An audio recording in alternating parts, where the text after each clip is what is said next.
93 చెప్పాడు.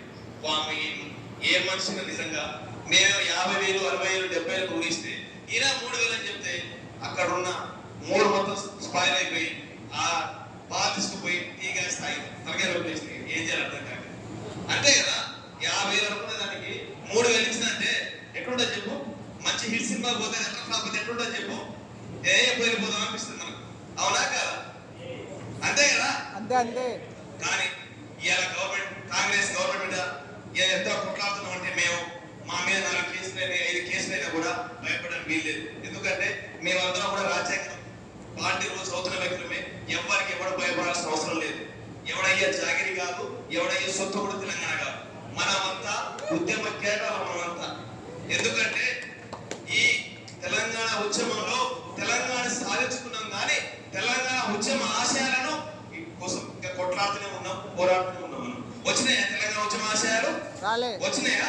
నిధులు నీళ్లు నియామకాలు అని చెప్పి ఇంతసేపు ఆందోళన మీద మనం వలస పోసినాం. కానీ మన సొంత తమ్ముళ్ళే సొంత బాబాయిని వెనుకబడి ప్రయత్నం చేస్తున్నాం.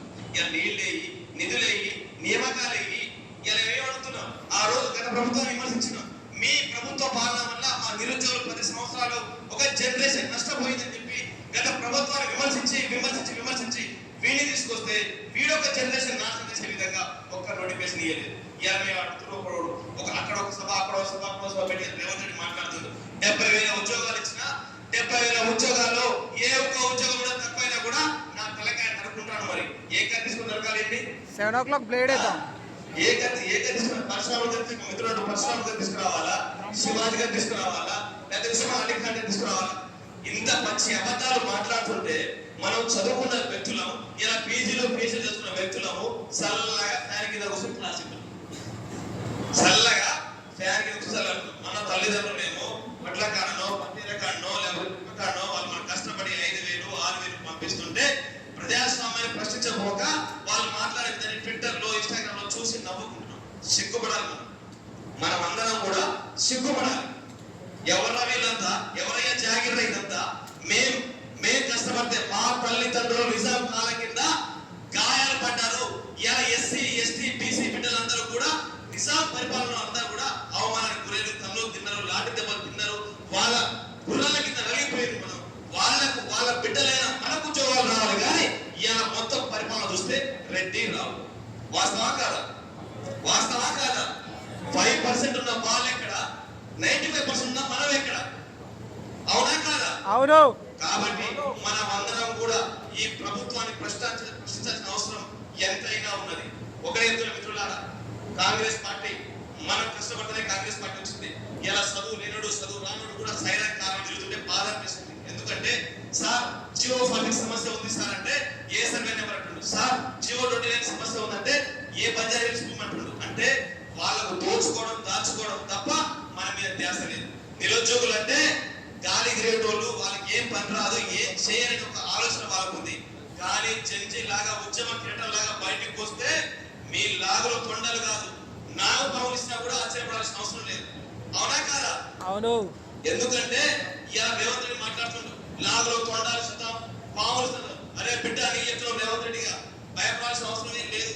ఎవరైనా పరిస్థితి చేసుకొని మా తెలంగాణలో మాకు ఉద్యోగాలు కాకపోతే వేరే ఉద్యోగాలు పోయినాయా బిడ్డ? నువ్వు కాదు, ఎవడైనా సరే వాటిని ఊడ్చి ఈ చీల్చిదంటే ఆంధ్రపై పడాలి పోడు.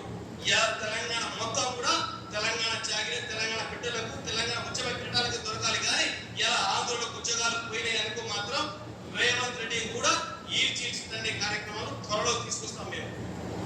కాబట్టి మీరందరూ కూడా ఒక్కసారి ఆలోచించండి. మన మిత్రులందరూ కూడా ఎంతో కష్టపడి ఇవాళ జియో ఫండ్స్ కోసం ఆకాష్ కానీ, కుమారన్న కానీ, నవీన్ కానీ ఇలా చాలా మంది కూడా ఎన్నో కష్టాలు పడి సుప్రీంకోర్టు మెట్లెక్కింది. జియో ఫండ్స్ వల్ల ఇలా నల్గొండ, వరంగల్, మహబూబ్నగర్కి అన్యాయం జరుగుతుంది. ఇలా నల్గొండ, మహబూబ్నగర్, వరంగల్కి 120 వచ్చిన ఉద్యోగం రావట్లేదు. అదే రంగారెడ్డి, హైదరాబాద్కి 70 వచ్చినా కూడా వారికి ఉద్యోగం వచ్చేస్తుంది. మరి చదువు ఉన్నోడు కావాలా, చదువు లేనుడు కావాలా? మనకు చదువు ఉన్నోడు కావాలా, చదువు లేనుడు కావాలా? చదువు ఉన్నోడు అయితే మనకు తెలుస్తుంది ఎవరిని గౌరవించాలి, ఎవరిని పక్కన పెట్టాలి. వాడికి 60-70 మార్కులు వచ్చినందుకు వాడు పాన్ పరాగంటోడో లేకపోతే గంజాయి వచ్చి వాడు పక్కన పెడతాడు. అవునా కాదా? కాబట్టి మీరందరూ కూడా రేపు నడుము బిగించుకొని ఒక్క రోజు కనుక బయటికి వస్తే ఈ ప్రభుత్వం మీద దండయాత్ర చేసే కార్యక్రమం త్వరలో ఆసన్నమవుతున్నది. అది దిల్సుఖ్నగర్ గారి వేదికగా స్టార్ట్ చేస్తుంది. కాబట్టి మీరందరూ కూడా రేపు 9:30 గంటలకు కంపల్సరీ రావాలి. ఓకేనా? వస్తారా? జై తెలంగాణ, జై తెలంగాణ, జై తెలంగాణ, జై తెలంగాణ, జై తెలంగాణ. జై తెలంగాణ.